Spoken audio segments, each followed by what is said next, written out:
আসসালামু আলাইকুম রহমতুল্লাহি অবরাকাতু। যে কোনো লোককে আপনারা বাধ্য করে নিতে পারবেন। সেক্ষেত্রে ভালোবাসার মানুষকেও করা যাবে, বিবাহের উদ্দেশ্যে করবেন, অথবা আপনার যে কোনো অবাধ্য লোক স্বামীর জন্য করতে পারবেন, অথবা আত্মীয়স্বজনের জন্য করতে পারবেন, অথবা যে কোনো লোককে আপনার যদি অনুগত করতে চান, বাধ্য করতে চান, এই আমলটির দ্বারা ইনশাআল্লাহ বহুত ফায়দা আসবে। আমলটি অত্যন্ত পরীক্ষিত এবং আমলটি ২ টা নিয়মে করা যায়। খাওয়ানোর মাধ্যমেও করা যাবে, দূর থেকেও করা যাবে। আমি ২ টি নিয়মই বিস্তারিত বলে দেব ইনশাআল্লাহ, মনোযোগ সহকারে শুনবেন। ইন্নাল হামদালিল্লাহ, সমস্ত প্রশংসা আল্লাহ তাআলার জন্য। নাহমাদু ওয়া নুসাল্লি আলা রাসূলিহিল কারীম, আম্মা বাদ, ফাউযু বিল্লাহি মিনাশ শাইতানির রাজীম। বিসমিল্লাহির রহমানির রহিম। এখানে একটি নাম দেখতে পাচ্ছেন, ইয়া মুকাদ্দিমু। আল্লাহ তাআলার একটি গুণবাচক নাম। এই নামের আমলটি করতে হবে। এর আগেও আমি ভিডিওটি বলেছিলাম, একটা ভিডিওতে দিয়েছিলাম, কিন্তু আজকে নিয়মটি একটু সহজ করে দেব যেন আপনারা সকলে করতে পারেন। যারা দূর থেকেও করা যাবে, কাছ থেকেও করা যাবে। আমলটি অত্যন্ত কার্যকরী এজন্য বলতেছি যে আল্লাহ তাআলার গুণবাচক নামের যে আমলগুলো রয়েছে, প্রত্যেকটা আমল কার্যকারী হয়। আমার ভিডিওতে অনেকগুলো আমল দেওয়া আছে। আপনারা যদি করেন, এই বাধ্য করার জন্য, ভালোবাসার জন্য, প্রত্যেকটা আমলই কার্যকারী। হ্যাঁ, আপনারা আমল করে দেখতে পারবেন ইনশাআল্লাহ, প্রত্যেকটা আমল করতে পারবেন। তো এই আমলটি কিভাবে করবেন? হ্যাঁ, এই বিষয়ে বলে দিচ্ছি। ইয়া মুকাদ্দিমু, এই নামটি পাঠ করতে হবে। এখানে লেখা আছে, কোনো আত্মীয় বা অপর কোনো লোক একান্ত অবাধ্যতা প্রকাশ করিলে কোনো মিষ্টি দ্রব্যে এই নাম ৯ বার পাঠ করিয়া দম করিয়া উদ্দিষ্ট ব্যক্তিকে খাওয়াইয়ে দিবে। ফলে ওই ব্যক্তি যত বেশি অবাধ্য থাকুক না কেন, সঙ্গে সঙ্গে আমলকারীর বাধ্যগত হইয়া যাইবে।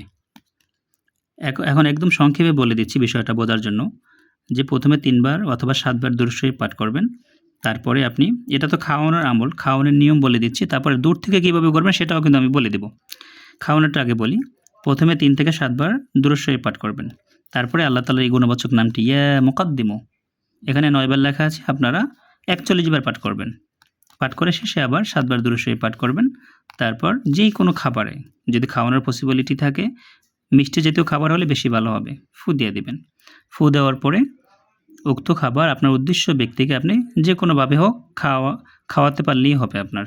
যে কোনো প্রসেস আপনি খাওয়াইয়ে দিবেন। এটা যদি আপনি পরপর ৩ থেকে ৭ দিন করতে পারেন, তাহলে বেশি কার্যকারিতা আসবে। যদি একদিন করেন, আশা করা যায় ইনশাআল্লাহ কাজ হবে।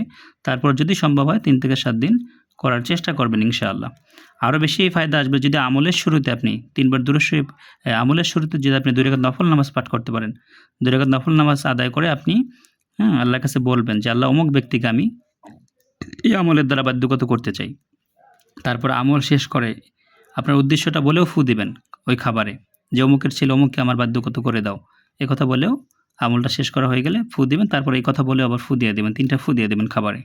তারপর নির্দিষ্ট ব্যক্তিকে উক্ত খাবার আপনি খাওয়াবেন। এটা কিন্তু অত্যন্ত কার্যকারী। যেহেতু আল্লাহ তাআলার গুণবাচক নামের আমল, এই আমলটি আপনি পরীক্ষিত, বিশ্বাস, ভক্তি সহকারে করতে পারবেন। এটার দ্বারা যে কোনো মানুষকে আপনি সৎ উদ্দেশ্যে বাধ্য করে নিতে পারবেন। আপনারা আপনাদের জরুরি প্রয়োজনে, শুধুমাত্র জরুরি প্রয়োজনে আপনার উক্ত নাম্বার ইমো, হোয়াটসঅ্যাপ খোলা রয়েছে, কল অথবা মেসেজ করবেন। আল্লাহ আমাদের সকলকে ইসলামিক আমলগুলো বেশি পরিমাণে করার তৌফিক দান করুক। আল্লাহুম্মা আমিন। আসসালামু আলাইকুম রহমতুল্লাহি ওয়া বারাকাতুহু।